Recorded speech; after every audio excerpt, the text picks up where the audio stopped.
Hello again. As you may or may not know, I am Eli the Computer Guy, and INE has invited me down here to their Durham, North Carolina office to interview real technology networking professionals. Today I'm here with Anthony Langer, who's a network engineer for the MPLS core at Verizon. Thank you for being here today. You're welcome, Eli. So you're a network engineer for the MPLS core at Verizon. What does that actually mean? What do you do in life? Well, MPLS is kind of the, next generation from frame relay and the layer 2 technologies. You would call it at a high level layer 3 routing at layer 2 speeds. Okay. It sends packets by label lookup as opposed to looking at the whole IP header. Okay. Saves a lot of time.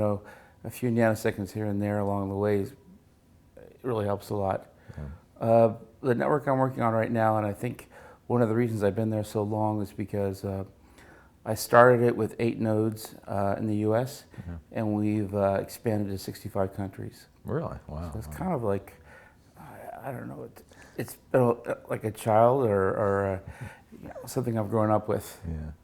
So then, what does your day-to-day work look like then? What do you do on a day? It all depends. We do a fair amount of proactive work and we do reactive work. So it's a break-fix environment, but we constantly try to figure out ways how to do things better and try to assimilate more work where it makes sense. Okay. So it's hard to explain that in just terms of networking. So let me just shift gears for a second, because I think that for most places, the network is a cost center, and the only time people care about it is when it doesn't work. Yeah. I'm not saying it's a bad thing, but you want to be cost effective and you want to keep it up as long as you can. Yeah. So the key is to do it as cost effectively as you can and to give the most end user satisfaction of using the network. So I kind of look at it like it's a constant optimization of basic skill sets and teamwork and processes that allow you to do things, it's probably bad to say this, but with less humans and more automation. People are the most expensive part of the network. And they're very, very, very important. The human capital is very important, but the humans that are there, I guess it's more like an intelligence economy where you figure out how to, how can a group of people manage 65 countries at once? Yeah. How many people do you need for that? And I think things have changed a lot in the industry. If I were to look at my crystal ball towards the next wave, which is hitting us, the whole centralized control plane, similar to what they're doing in the data centers with OpenStack, and that's going to even more add a lot more intelligence to what's going on. And I guess AI is seeping into every part of our lives. Yeah. Whereas it's seeping into network management too. Oh, okay, interesting. So with all your work and the stuff that you get, is that trouble tickets somebody submits, or do you guys you've got your eyes on the system and you know when something goes wrong? I think it's a combination of things. We do a lot of proactive things. We do. There's a lot of monitoring that goes on. Yeah. So if I look out throughout my career, I've worked at different places in networking, and it was very manual, or you'd just be staring at a board and trying to figure out. And now there's a lot of correlation and trying to make sense of something. Yeah. So let's say, for example, if there is a fiber optic ring that goes down, X number of things will be impacted by that. Yeah. So rather than have 500 tickets, you may just need 3 and reference them. So there's a way of doing things smarter without as much noise, so to speak. Yeah. Oh, interesting. And then it says, so you created a problem description template. What does that actually mean then? Well, when you leave the U.S. and you try to discuss things with other countries, Philippines, Japan, India, China, Everyone's kind of got their own way of saying things, Okay. and I found out that the most, well, at my level, the most important thing that I can do is understand the problem. Yeah. So I'll give you an example. A group may say, my network is down. My whole entire network is down. And then I'll say, okay, so how do you know it's down? Yeah. Well, my whole alarming system is all red. Okay, so then you say, well, okay, can you ping your alarming system? No. Okay, so that's changed from the whole network's down to the circuit going to the alarming system is down. Yeah. So that's just one example, but understanding what the problem is. And on such a large network too, it's key to understand, and sometimes that can take the most time, just describing the problem. Yeah. Okay. Interesting. So then you started like way back when, right? So you started your degree in 1980 at University of Arizona. So a lot of people don't realize, a lot of younger people don't realize, like the world of computers was a lot different in 1980. And like a lot of people ask me, like, "Oh, did you play with computers when you were a kid?" And I was like, "Dude, we had 286s. Yeah. No, they were boring. To me, they were boring as snot back then." So, like for you in 1980, what was the impetus to go into systems engineering? Because it was so, you know. Yeah, well, I went to the University of Arizona in Tucson, and that was actually the first systems engineering program ever in the U.S. Really? Oh, wow. Yeah, and I kind of think of it like a cotyledon theory. So let's say you have different engineering disciplines that are needed. Yeah. So you want to, let's say you want to build a automated water delivery system. Yeah. You'd have certain mechanical engineering, you'd have fluid dynamics, you would have maybe some electrical engineering, and then you would there'd be some architecture or geology engineers. Sorry. All these things come together, and you figure out the best way to build a system. Yeah. A lot of it is also to optimization of things. I spent 6 months in a bank, inside of a bank, designing a queuing system, Okay. which is fairly, we don't do that much banking, but you'll notice that most banks have a single long line as opposed to a bunch of separate lines. That was unknown at the time, but we figured that out because there was like 20,000 students at the University of Arizona, so there'd be a lot of queuing issues at some of the banks. So we helped with that. That's one of the things, for example. Another thing that we did kind of interesting was they were working with fighter pilots where they would look at how they reacted and how they got to the point where they could no longer stabilize because they were creating an unstable situation by going back and forth, trying to correct. We would just look at a lot of things. Yeah. But I think the most important thing is they did what we call cotyledon theory. And the most simple thing is this, is that let's say that one side of the cotyledon is we need to provide a network for 25 users. The other side of the network is, the other side of the equation is we have a 2 meg circuit coming in. Yeah.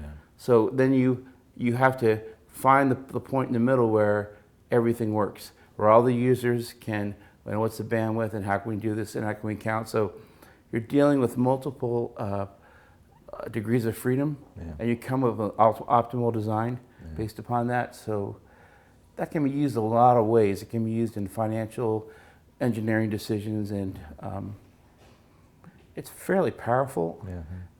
So I took double E, I took statics and dynamics, mechanical engineering. I programmed Fortran with punch cards. That's in the 80s. We got our terminals halfway through my college career. We actually typed in terminals, but prior to that, we'd type them up and drop them off, and it'd be a DEC PDP-11 or whatever, and the paper would come out, we'd see our output. Yeah.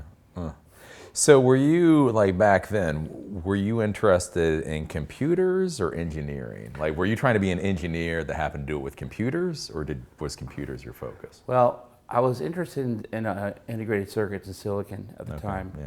So I started looking into that a lot. They were making, they had a real good double E lab there where they were actually building circuits there. Yeah. So when I graduated, I went to work for Advanced Micro Devices. So Oh. Yeah. back in the day when things were kind of booming, IBM had just opened their architecture, their AT bus, and Yeah. things were just going very well. The year that I started with Advanced Micro Devices, they had a party at Moscone Center. This was out in California. Yeah. Jerry Sanders came down in a sled in Marconi Center. They had the band Chicago playing. It was boomtown, right? I kind of caught the end of the boom era in Silicon Valley, but it was boomtown.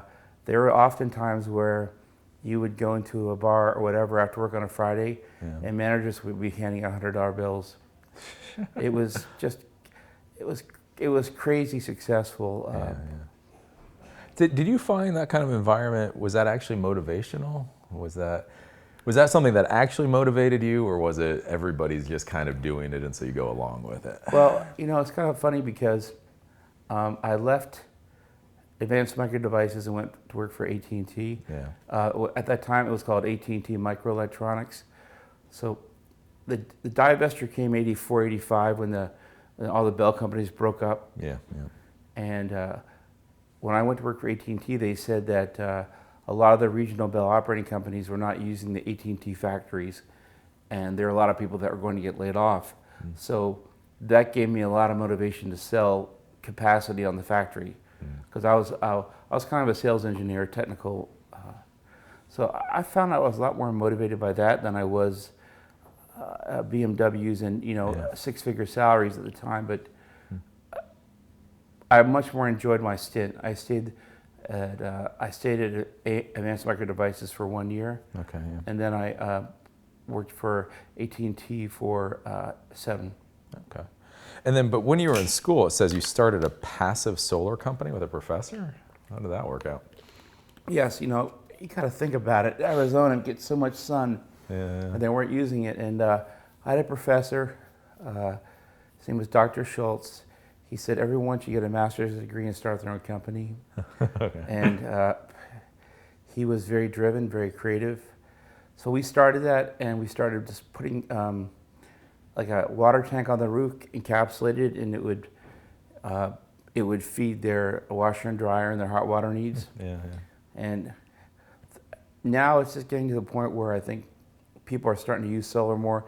It probably wasn't cost effective back then, but no one was using it there, and it was the sunshine was like maybe over 300 days a year there. Yeah.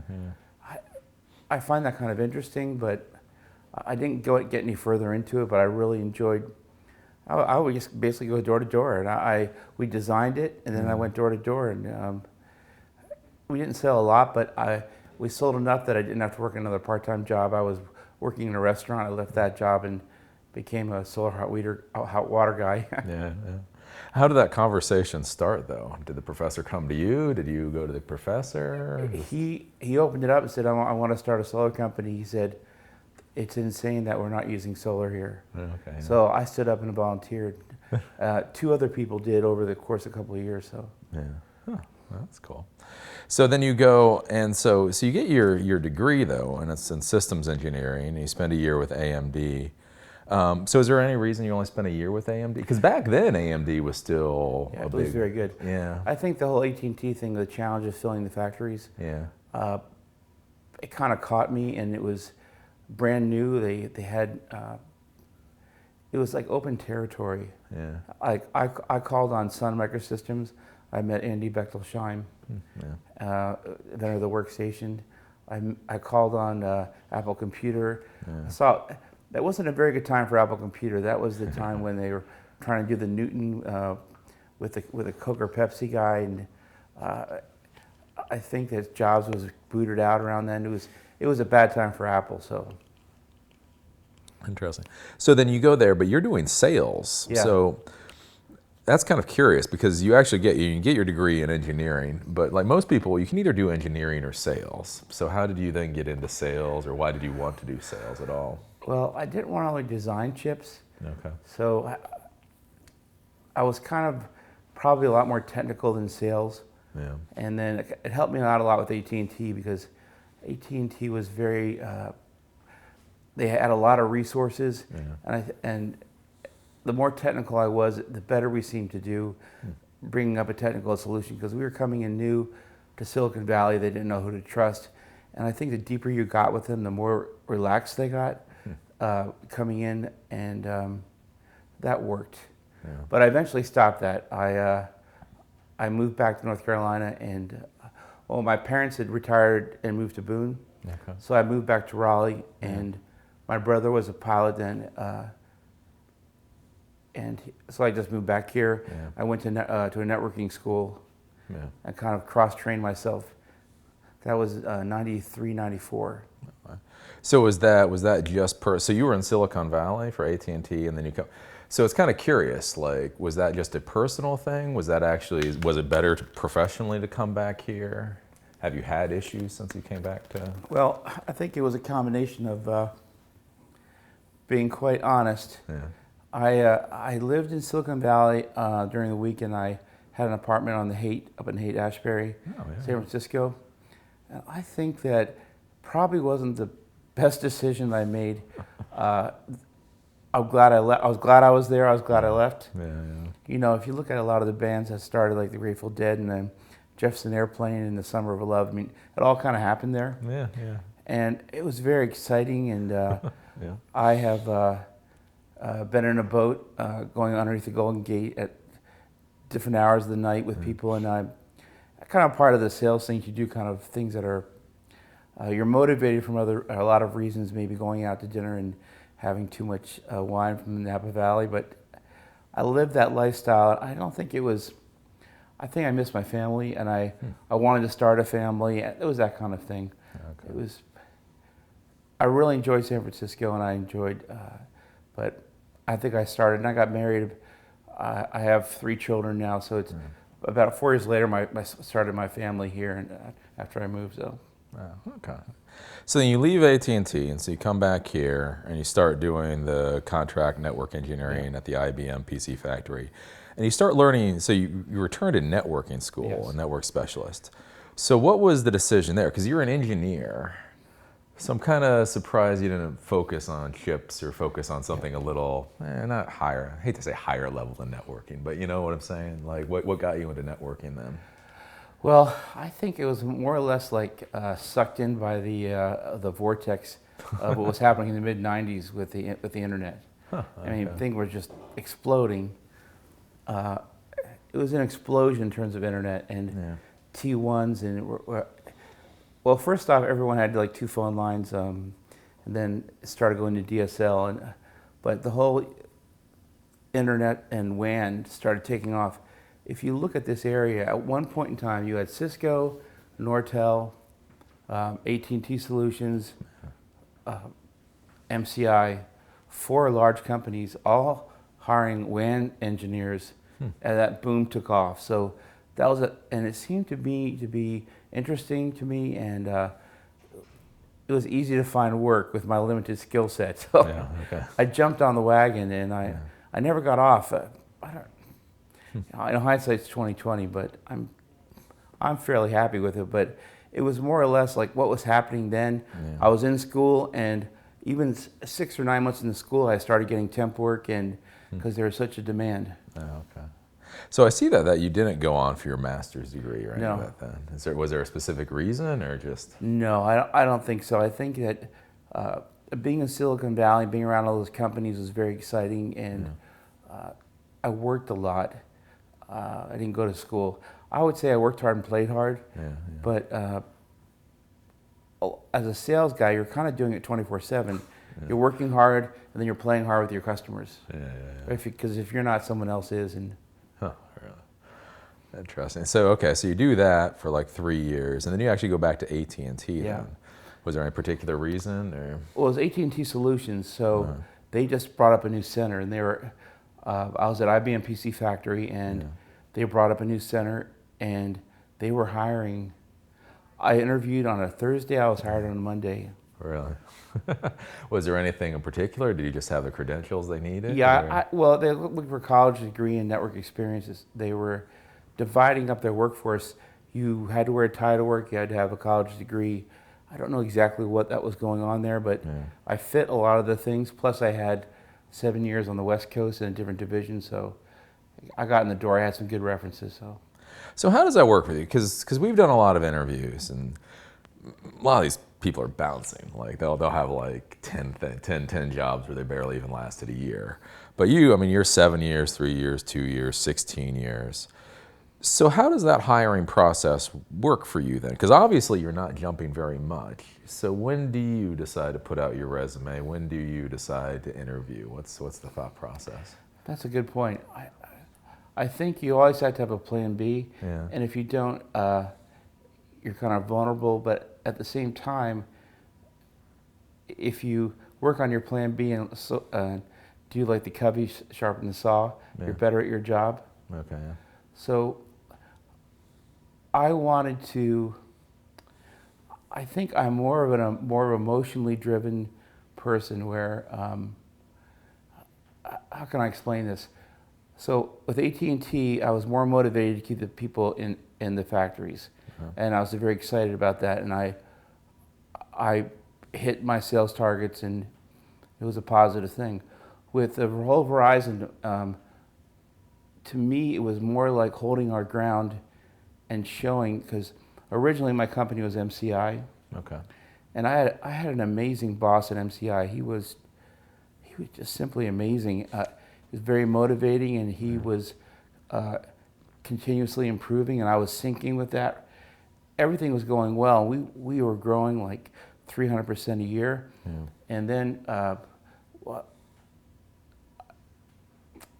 let me shift gears again. So I was with MCI, and then WorldCom bought us. Yeah. We went through the WorldCom bankruptcy, which was like the biggest bankruptcy in history. Yeah. So I'm around all these people who are about to lose their jobs with their children.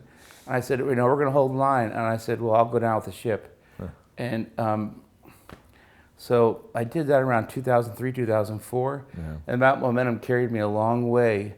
And then Verizon bought us. So I've been in the same building for 18 years, so to speak, but different companies. And when we took over, I felt like, I don't know, I felt probably more obligated to the network we had built to make it succeed. Yeah, yeah. And to me, the network's kind of like a living entity. It's kind of strange, but maybe like someone has a car that they have, and they fix it and they know all about it. And to me, that was a network. I lived and breathed it. And I'll give you an example. When we were in bankruptcy, and we were waiting to be bought, there's a lot of people looking at us, wanting to buy us and to chop us up, sell us, like Quest or whoever, you know. And we had a very large layer 2 frame network in South America. So we got some routers, and all the major, like Colombia, Rio, all the major cities in South America, we stuck a MPLS router on the front of the frame switch. And then we broadcast that we were growing in South America. So I worked like 7 days a week doing my normal job, plus on the weekend coming in, installing this new network for the, granted we were offering new services, but it wasn't really costing that much than to ship it down there, and all my overtime was free. So you get kind of attached to it, like you kept it alive a little bit, and I think that's motivated me. Plus, you know, Verizon is a great company. They treat people very well. Their benefits are good. You share it. You know, when the company does well, you do well. So I think they're a great company. I think that's why they're doing well now. They treat their people well. They have a good vision. It's a good work environment. So I'm happy. So that works. So I guess that's an interesting thought then. So you've been doing the same job, but the company you were in and got acquired. Yeah. So is there any lessons learned? Do you keep your head down? Do you put your head up? Is there some way that you've learned to not get laid off, essentially? Well, I'm not sure if it was a Head and Shoulders or Prel commercial, but you don't have a second chance for a first impression. Yeah. I think first impressions are key. Okay. So, but that goes kind of back to sharpening the saw and a plan B, Yeah. because I have consistently been studying for a cert. I haven't got my CCIE, but I've gotten the Juniper and Cisco mid-levels, Okay. and I constantly keep refreshing them. It works for my level, and I'm either doing that or I'm working on ways to do things better. Like they sent me to a Kempner-Trago, a KT class. Okay. This was developed in the 50s by some Air Force people. Yeah. When they were working on, I'm not sure exactly what they were doing, but they came up with this methodology how to solve problems. Okay. Yeah. That's where I developed the whole template for asking how to define the problem. Yeah. Okay. I spent several years on that and did a smart experiment, and we were. That's how we could scale. So you've got like 20 people, Yeah. and you're working on 8 cities, and then you have 16 people working 65 countries. How does that happen? Yeah. It happens with a lot of things, automation and correlation, but also too human-human communication. Yeah. So we would bring up Knox, and they would start sending us stuff that then we would send them the template. Right. And then all of a sudden we'd have something we could work with. Okay. So I kind of spent a lot of time optimizing and scaling how it does. That would kind of click back to my systems engineering. Yeah. So I think that's why I enjoyed it more. If it was just raw networking, to me it's a hybrid. I'm using my college skills now. So that's, I mean, being there for 16 plus years, do you worry, or have you run into issues then with like stagnating? Like, are you still progressing in your career? that's a very good point. Yeah. I think, yes, I think that you really kind of, how can I explain it? Let's use the analogy of sports. Yeah. If all you do is play basketball all the time, and then you go to play tennis, well, you're not going to be that good. I mean, you may be in good running shape, Yeah. but you're not a good tennis player. And most people when you interview, they want you to be a good tennis player. Walk out there and play tennis tomorrow Yeah. perfectly. Uh-huh. So that's a risk that I take, and I think if I had pushed it all the way to get my CCIE, Yeah. I probably would have been in a little better shape. But let me try to think. About 7 or 8 years ago, I learned that the United States per capita has the highest rate of people incarcerated. Okay. So I just decided to step back in my career, and I became a Bible minister for inmates for 7 years. I wouldn't go in the institutions, but I would do Bible study with them. Okay. So Yeah. I think, I don't know how much success I had. I know some people came out, but I just felt like something had to be done. I had to help a little bit. I gave back. Yeah. So now I'm kind of clicking through. And also my children, I spent, 9 years every week inside the school systems. But it's all starting to pay off for me now, because I'm just clicking back now into studying more. Yeah. And my oldest daughter is 14. She's going into the STEM program at NC State. It's called a early college. Okay. Yeah. So I gave back for a long time. Yeah. Okay. So now I'm popping out again, and call it karma, grace, whatever you want to call it. Yeah. I'm ready to start moving a little bit more.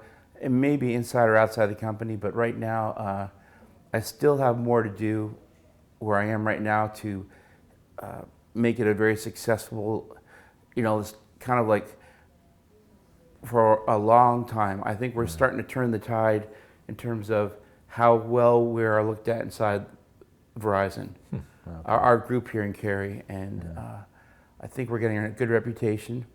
And I've held the line for so long, but at the same time now you have to start carving out cycles. It really is a kind of a time management and a discipline. How you do that, you have to dedicate it. And I often tell people, your whole family has to be involved. Your wife has to be able to drive them on a weekend or whatever. Your whole carpooling may change a little bit, or you're going to, you're not going to be at home. You're going to go to the library or to a lab. You have to do it with your family. And I almost started a class at Kaplan, but I stopped because I realized that I still had some more things to do. And my oldest daughter's learning how to drive. And, I'm concerned about that. So, but I know that, I use LinkedIn a fair amount.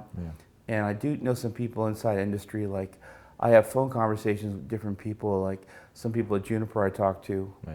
Because I think there is going to be, so up until now, it's been kind of like pushing packets.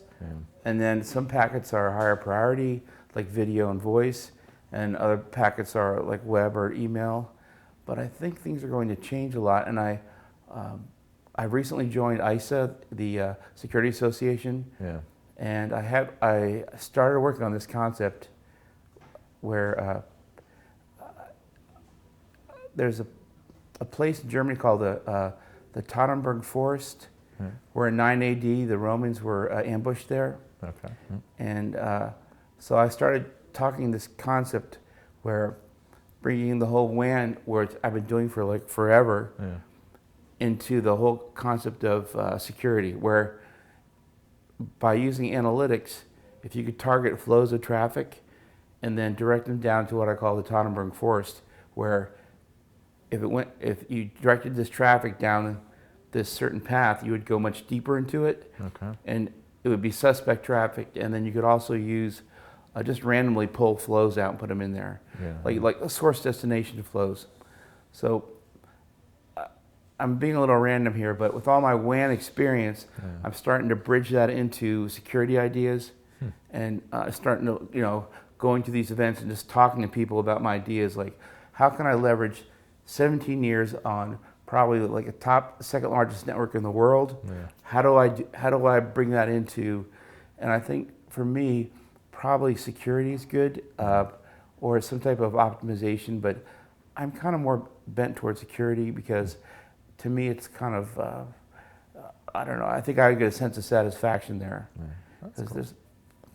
So if you went into more security, a lot of people worry about certifications and all that kind of stuff. Would you worry about that, or are you at the level you can just start doing that work? No, I don't think I'm at the level. I think, well, I guess the first thing is I'm not in a hurry.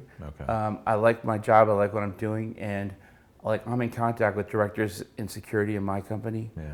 But at the same time, I'm thinking about the bridge, because how can I leverage 17 years of this and then that? You're right, because most people that jump, they're getting very good skill sets, and they know how to do certain things, well enough to put on their resume. They can jump right in and do it. Whereas, for example, I couldn't set up a firewall, or I wouldn't know the commands to do that right now. I can jump in and do it, but I understand what they're trying to do.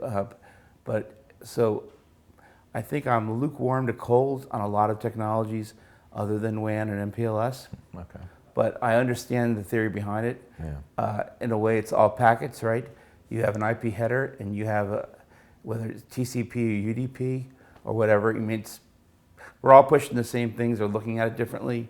But there's higher level analytics, and there's different layers of the OSI model people are looking at. But I think I'm strong. But like I said, I've been playing basketball for 17 years. And how am I going to leverage that into a tennis game? But I think it can be done. So with your doing your volunteer work with the inmates, and then you're also with the Garden for Wildlife program. Is that just a personal thing? It's on your resume here. I mean, do you think that's a valuable thing professionally, or was that just for your soul kind of deal? I think I'm just giving more. I would say more for my soul. It may. It's a reflection and how I do my job. Yeah. Sometimes I ask myself, why didn't I just push and get the higher level certs? Why did I take this little bend in the road? Yeah. So for the wildlife thing, if you go around here and look, and my brother's a builder, and I'm extremely happy that new houses are going up because I'm glad people are moving here. It's a good place, but if you kind of look at what it does to the land, it really kind of upsets it. So what I'm working on with people is, with the town of Cary, is you can set up your lawn for migratory species. Let's just say butterflies, right? Yeah. Most butterflies will drown in a bird bath. People don't understand that you gotta put little rocks and just keep the water at a certain point, and the butterflies will start migrating through your lawn, and not just drowning in your bird bath. So little things like that. It doesn't really mean that much, but I'm doing it with my daughter. So I think everyone should try to give back a little bit. I think that time, it's not all about money, and it's about time and what you do. So I think hopefully in the end it'll be the right thing. I felt compelled. I was kind of in a state of shock when I heard that we had the most people in prison per capita than any country in the world. I'm like, well, what's going on here? So I'm not going to get religious or anything. All I'm going to say is that that's a lot of dirt under the rug. You know, I mean, it seems to be a little more dirt under the rug than you would think, and because that's sustainable over time, because it's a lot of money for that. So, and you know, but that's just one man, and hopefully I will have enough energy to go on another 10 or 15 years. You know, I am kind of older. I'm in my 50s, and I hope I got another 10 or 15 left, and I'm going to start surging on, you know, what's the next thing. But fortunately, technology is changing a lot. The whole concept of routing and control plane and forwarding plane, it's just, everything is changing now. So I see another wave coming out in the ocean. I'm going to grab my surfboard. Cool. So I guess that's one thing. So, I mean, obviously we don't know exactly your age, but you went to college in 1980, so it's been a while. Okay, let's put it this way. Sammy Hagar did a song. He said he couldn't drive that speed limit. There we go. So, and you're still pretty hands-on. Have you found any issues with, you know, we talk about ageism in the tech world, especially in the startup world. You obviously are in a far more corporate environment. Are there any issues you run into? Does that come up as a problem? I definitely think so. I think you have to really stand out and have a lot of knowledge. You can't, well, to be quite honest, half the people I work with, I was older than their parents. I mean, they're just out of school. And it takes some humility, but I'm there for a different reason. I'm there for the success of the organization. I'm there to keep jobs in Cary. One of the things that I told myself was, there's going to be a job here for my daughter if she wants it. Now, she probably doesn't want it, but anyway, it was one of the things I said, I'm not going to let this go. So I kind of work for a higher level, and it's maybe kind of like Don Quixote a little bit, chasing windmills, but the jobs are still there now, and they're hiring. So I'm happy about that. But yeah, I put myself in a vulnerable situation. But the good news is my wife works at Fidelity. She's doing well, so we have a diversified portfolio. She went back to grad school and got her, then got certs for like a certified financial planner, Series 7, whatever those series are, she can move up. So it's going to be, I kind of diversified my portfolio, knowing that I couldn't stay in the same job for a decade without having a diversified portfolio, because you can't do that. So fortunately, marriage we can be very positive in that way, because you know, if we're kind of scaling a rock, and if I fall, her rope will catch me. We can shift to her benefits. I can scramble. We can, you know. But if it was just me supporting the whole family, I don't think I would have done it this way. So do you figure, I mean, so the next 10 years, will you stay relatively hands-on, or are you going to try to transition to management? No, I think that this may sound a little naive, but Yeah. I want to do something significant. Okay. Yeah. I want to take everything I've learned and who I am. I want to create something. I played a lot of music. I'm fairly creative, and I want to create something.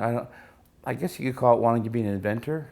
Okay. Yeah. Yeah. But my children are 10, 12, and 14, so I've got that. Then I've got 3 girls going through college, and so I'm going to try to figure that out. But hopefully it'll all come together. But I would like to invent something like this Tottenberg Forest thing. It's kind of a naive concept or whatever, but it seems to me that the WAN environment, we know where the packets are. We know the packets are coming into the U.S. I know where all the cable systems are. I know all the where they're happening, and to me, the whole internet and the whole globe is kind of like Switzerland in World War II. Okay. Because everyone knew the money was there, Yeah. and nobody messed with it, right? So everyone knows where everything is, but everyone's using the internet, so they're not really messing with it. Right. But all that said, we know where they're coming in. We know where the packets are coming in. So that's like, if you know where your enemy's coming in, Yeah. why? Okay, so obviously the firewall didn't really work. Yeah. So, and I'm not saying the firewalls are unnecessary. I don't really know enough either way, but some of the larger hacks and what's going on, people are getting through. And a lot of the technology is 30 years old, 20, 30 years old. So obviously people are going to hack it, right? Yeah. And then a lot of the technologies are kind of done by groups of people, like Linux or whatever. I mean, I think that we're just not quite getting it. To be quite honest, I think it's more of a monetary issue why things aren't more secure. But that's okay, because that always comes into play, like the cotyledon, right? You want security, but you're going to leave it plugged in, and you're not going to go bankrupt doing security, right? So we had the fine lines, but so now, so my concept of leveraging the WAN, we know where they're coming. Yeah. Like they knew where the Romans were marching, and they picked their place, and they did it. That changed the world in 9 AD. Yeah. So I think the WAN's like, oh, you're pipe guys. Well, yeah, but your folks that are hacking you are coming in on the pipes. Yeah. So I want to keep reiterating that, but could be something significant if I could put that together somehow, and I'm working on it. So do you feel, everybody talks about startup, and the next dog dating site. And so what's interesting is dog dating, who the hell even, if anybody even knows they want that. But things like you're talking about are actually valuable. Whether you can implement it becomes another story. But with so much startup stuff going on in the area, do you feel that there would be any support for you, or do you know who you would go to try to get support if you came up with an idea of an actual product?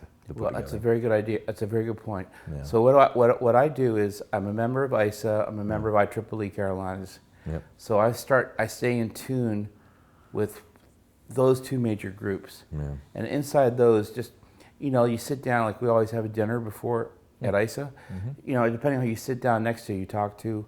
So there's a lot of networking going on there. Yes, it would be a nice thing to do that, but at the same time, I haven't really thought about that too deeply, because I probably, let's say for example, my middle daughter, 2 sets of braces and 8 teeth pulled. I'm kind of like there right now. Oh, I'm not like in the high risk mode. Yeah, okay. But she's beautiful, and she's going to look great, and hopefully we'll get a rich husband out of that. But anyway, but anyway, I would love to do that at the right time. I think once my 2 oldest girls start driving, then because they're very good people, and we'll be able to. It's a matter of cycles to get and time to get into that. Yeah. Hopefully I haven't missed the whole wave with the centralized, with all of the centralized control plane where everything is going back to like the open stack where it's controlling everything. That's so new and so powerful. I hope I don't miss that wave, but I gotta chill for a while until my first 2 daughters in college, and that's going to happen pretty soon because they're going to early college. No. So they'll be, thank God for that. They're going to be. I don't have all the acronyms and buzz terms right now. I've been working since 6 in the morning, so I'm kind of No worries. my memory's kind of fragmented right now. I need to defrag it. So that's curious. What is early college? Okay, early college is a 5-year program where you get your high school diploma and you get 2 years associate's degree. Huh. Right. And my oldest daughter is going in the STEM program at NC State. Yeah. So science, technology, engineering, math. Yeah. So she'll have 2 years of NC State and a high school diploma in 5 years. And then she go. How old is she when she goes into that? She's 14, so she already did her first year at the School of Sciences early colleges, but she said, I don't really want to be a doctor. I would rather be a computer type person. Yeah, cool. So, is that just a North Carolina thing? I haven't heard of that before. I think I don't know, but it's a great thing for the state. Fortunately, she has her mother's brains. I'll look at the camera. Yeah. But she did very well on her end of grade test. No, So they screened them. I think one thing I find kind of startling with how well Research Triangle Park is done around here, and all the universities, and I think the educational system is churning out people that are good workers locally. That they're plucking them out of middle school. Really? Yeah, you're showing like you could be a good technical worker, or you could be. I think it's either in bio or in the internet new technology wave. Yeah. It's amazing what they're doing here. The whole concept. I guess when they realized that tobacco was going away and they started putting these systems in place. It's worked. Right. That's cool. So now with your idea with the forest and all that, especially since you work at Verizon, do you worry that they theoretically actually own your idea? Or how do you deal with that? Yeah. So what I did was I sent an email to the internal person at pretty high level, and security said I'm going to these ISA meetings and I'm discussing this concept. Okay. Yeah. So I don't really care who gets it. And I hate to be so naive and so giving, but as long as we can start dealing with this kind of thing, because if you look at what's going on with the Apple phone, it's a very difficult decision, question, whatever. Yeah. But didn't all that stuff go flying through the air to a cell tower? I mean,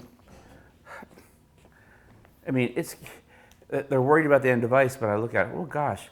So that went to a cell tower, then it went on fiber optic cables, and then,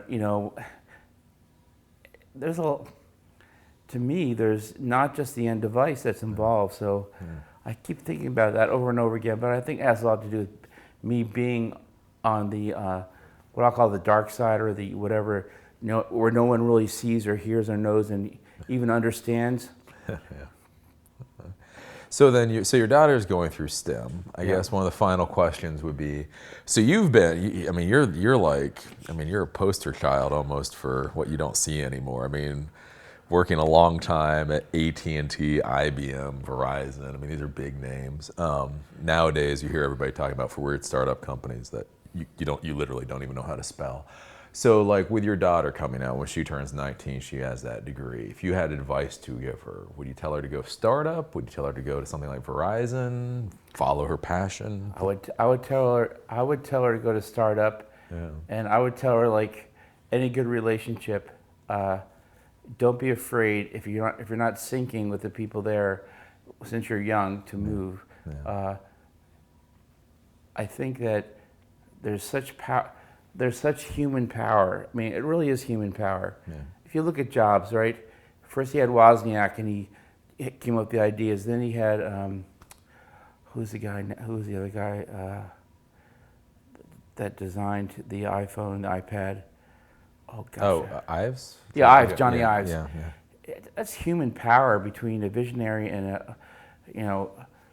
that human power is what caused everything to happen. Yeah. So if she can sync up with other humans that she can create that power with, then she's going to really enjoy her life and she's going to really do great things. So I would say go for a smaller company first. What happens with corporations is that, I guess I'm guilty of it too, is that you're trying to build your lifestyle around it. You got 4 weeks off and you've got great benefits, and you bought more house than you can pay for, and there you are. Yeah. Okay. But it start when you're younger like that. To me, would be a dream. Like if I guess hindsight is 20/20. I'm happy with what I've done. So yeah. Okay. And I guess like the final question I'll have for you today, especially since you're doing all this stuff with Verizon. So what are your feelings then in the modern world with the whole idea of network neutrality? As an actual networking guy that deals with this kind of stuff, yay, nay, okay, like, I go to this. There's a place that has close to our house. There's a food line there, and there is a garage, and there's an ABC store. Yeah. I didn't say that, did I? Okay, anyway. I don't really go there. I go to the food line. But anyway, there's an ABC store, and there's like an auto parts store, and there is a auto repair store. Yeah. And it's all paved. So by the auto repair store, there's a dumpster there, and I noticed that in front of the dumpster, the pavement was like totally scrunched in down to like where the soil was kind of like gurgling out, where the big truck would come and lift it up. I don't know what they're throwing in there, but it was real heavy. Yeah. That's gurgling up. So that company, that waste disposal company, is coming in and using that parking lot and then going away. Yeah. So then I drive in there with my 4-door Hyundai Elantra, kind of light, okay, and then doesn't really do that much, but everybody's equal because none of us pay for that parking lot for the things. But that waste disposal company really makes pretty big impression on that, and somehow, let's see, who's that guy? Was it Lenin, the communist? Somehow, when it comes to using that resource, we're socialist communists, where everybody's equal. And I find that kind of interesting, especially when you look at bandwidth. I think it's because that people don't understand what they can't see. Now, granted, everyone's paying for their hookup, and but at the same time, I really feel like Google and Facebook, they're making a lot of money and they're doing very well, and they're starting to put in infrastructure like Google is, and that's very good. But how they got there and how much bandwidth they used to get there, I just don't think people understood, because basically Google is making a ton of profit, and they're just continually laying off the people who are doing the infrastructure because there's no money in it for us. So when it was declared a utility, we lost a third of our headcount. Boom, just like that. No ifs, ands, or buts. I mean, everybody was chopping because they couldn't make a business plan anymore for growth. But you look at the routers and the fiber and the dispatching people to fix fiber, and you have undersea cables that it takes a week for the boat to get there, and then all these pretty intense expenses. I just don't think they understood it. So in my mind, when I go to the ABC, I mean go to Food Line, and I see this huge big imprints by that thing, I'm like, hey man, this guy's really using this parking lot. It's causing 2 huge big bumps in the road, but he doesn't get charged for that, and everyone else, all the stores there had to pay for that. And that's what I think Google has done up to this point, because now they're putting in stuff. But the thing is, how can you explain to someone that, well, let's see, we have 100 gigabits lightwave circuit here between New York and Los Angeles. It stops in, let's see, it goes to Ohio, goes to Denver, Sacramento, then down again. You got all these facilities, all these people. You can't explain that to people, and they just say, well, yeah, it's like, here, I'll turn on my water. I mean, it's not, I mean, in a way it's like that, but I think it was Well, even here in RTP, if I would have gotten here, if I would have lived out further, if I would have, I took 55 here, which is straight, but if I wanted to really get here quickly, I would have taken there's a fast expressway, Yeah. but I would have paid for that. As soon as I hit that road, they would have charged me on my license plate. Yeah. So it's okay with roads, but it's not okay with internet traffic. The government decided that. I don't understand that. I really don't. But I'm okay with it. And if you see a lot of the companies like AT&T and Verizon, they're becoming more content. Yeah. So fine, if that's the game, then they're going to play it. But And that's what you were saying, is Verizon is trying to be more content now?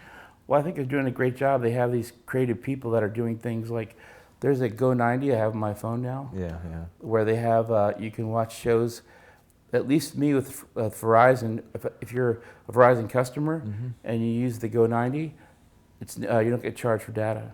Huh. Oh, okay. So they have basketball games and a lot of good things on there. I think that's just the start. A lot of people now coming out of college or whatever, just buying a phone. Yeah. They don't have a TV or whatever, and I think there's an amazing future for that. I think, in a way, it's going to swing back. I think that's why you see Google putting in fiber, because they realize there's going to be a natural balance. But the big carriers, took a very bad hit. Like, there's a tremendous layoffs of everybody who's just supporting all the infrastructure that people can't see. I think I'm not going to blame the government for it. I think the government's done a lot of good things. Like, without the government, we wouldn't have had integrated circuits or anything like that, or the internet. Yeah. So they've done a lot of good things. I'm not going to say they did wrong, but this was one that I guess didn't swing in my favor. No. Interesting. So, okay. Pretty good, pretty good. So any final thoughts then for the peanut gallery at home? Any advice that you can give on what you should or shouldn't do with your career? I think that it's hard to be loyal. It's hard to find the right company to be loyal with. Yeah. I think that I'm very fortunate. Verizon is a good company to be loyal with. I work for AT&T. I work for a lot of big guys that were good. Yeah, yeah. But I think at the same time, no matter how loyal or whatever you do, you always got to practice the company principles. Yeah. And one of them is keeping the saw sharp. Okay, yeah, yeah. And you have to keep your certs up. You have to be willing. I think that Cubby said a couple things that are very important as I sum things up. He said, eat like you just had a heart attack, and then plan your career that your current job has a 2-year half-life. Okay. Yeah. So I think that's perfect. Even though I don't do the first one well, on the 2-year half-life thing, that really clicked in my brain. You should always, never take anything for granted. Always say, okay, in 2 years, this is going to change. Yeah. Okay. And I think that was very good advice. Oh, cool. Well, thank you for being here. Okay. That's good talking. So that was Anthony Langer, network engineer, the MPLS core at Verizon. As always, I enjoyed doing this interview and being able to share it with you guys at home, and I look forward to seeing you at the next one.